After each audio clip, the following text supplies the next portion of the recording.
वाशिमच्या रिसोड मालेगाव यासह संपूर्ण जिल्ह्यामध्ये मोठ्या प्रमाणात जो अतिमुसळधार पाऊस पडला आहे त्या पावसामुळे शेतीचं होत्याचं नव्हतं झालंय। खरीपाची पिकं जे सोयाबीन, कपाशी, तूर यासह इतर जी काही पिकं आहे ती नेस्तनाबूत झाली आहे।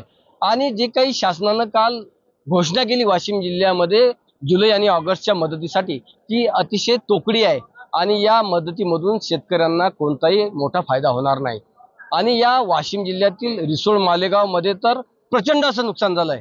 त्यामुळे या दोन्ही तालुक्यामध्ये तसेच जिल्ह्यामध्ये ओला दुष्काळ जाहीर करावा यासाठी भूमिपुत्र शेतकरी संघटनेच्या वतीनं आज रिसोड तहसील कार्यालयावर मोठा मोर्चा काढण्यात आला। या मोर्चामध्ये हजारो शेतकरी सामील झाले होते। माझ्या समेत भूमिपुत्र शेतकरी संघटनेचे राज्याध्यक्ष आहेत विष्णुपंत भुतेकर।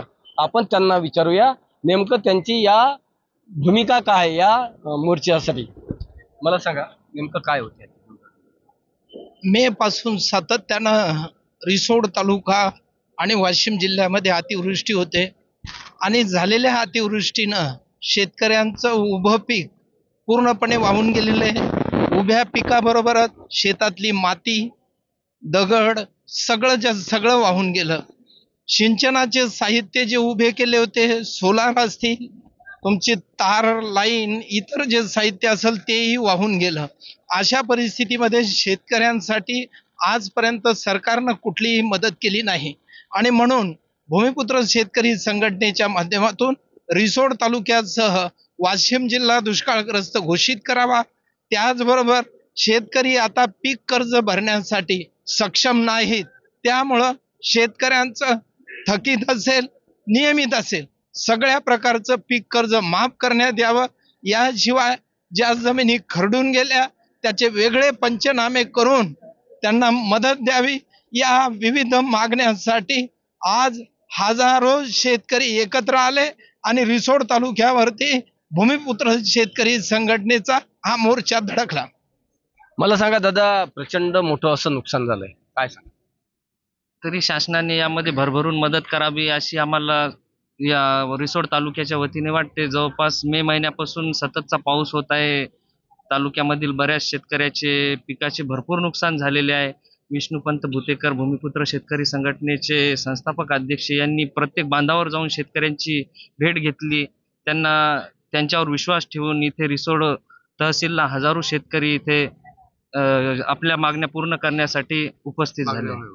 मला सांगा, प्रचंड मोठं नुकसान आहे आणि ओला दुष्काळ जाहीर करावा यासाठी इथे मोर्चा काढण्यात आला। काय सांगा, काय मागणी आहे सरकारकडे? निश्चित खूप मोठं आणि प्रचंड असं नुकसान या दोन्ही तालुक्यातच नाही तर पूर्ण जिल्ह्यामध्ये झालेलं आहे आणि म्हणूनच भूमिपुत्र शेतकरी संघटनेच्या वतीने माननीय श्री विष्णुपंतजी भुतेकर साहेब यांच्या नेतृत्वात भव्य असं मोर्चाचं आयोजन करण्यात आलेलं होतं आणि या मोर्चासाठी म्हणून खूप असे शेतकरी या ठिकाणी सामील झालेत या मोर्चामध्ये। आणि आमची अशी मागणी आहे सरकारला की सरकारने हेक्टरी जे 8,500 रुपये दिलेत ते एकरी 30,000 रुपये द्यावेत की जेणेकरून शेतकऱ्याचं झालेलं नुकसान हे भरून निघेल। त्या अनुदानाच्या माध्यमातून किमान शेताची मशागत आणि झालेलं जे लागवड आहे ती भरून निघेल अशी आमची शेतकऱ्यांच्या वतीने सरकारला मी या ठिकाणी विनंती करतो। मला सांगा दादा, तुम्ही शेतकरी आहात, किती नुकसान झालं? शेतकऱ्यांचं हळदीचं बेणं सुद्धा राहिलेलं नाही, संपूर्ण माती दगड वाहून गेलेला आहे। आमची सरकारला मागणी आहे की प्रचंड नुकसान शेतकऱ्यांचं झालेलं आहे। 8,000 मागणी आम्हाला अजिबात परवडत नाही। सरकारनं जास्तीत जास्त 8,500 रुपये मागणी परवडत नाही। सरकारनं आम्हाला 15,000 रुपये किमान हेक्टरी मदत द्यावी ही शेतकऱ्यांची मागणी आहे। मला सांगा, प्रचंड नुकसान आहे रिसोड तालुक्या जिल्ह्याभर खूप नुकसान झालं शेतकऱ्याचं, पण भूमिपुत्र शेतकरी संघटना या मोर्चानंतर जर मागणी पदरात पडली नाही याही पेक्षा तीव्र आंदोलनाची एक श्रृंखला चालू करणार आहे, याची मी तुम्हाला ग्वाही देतो।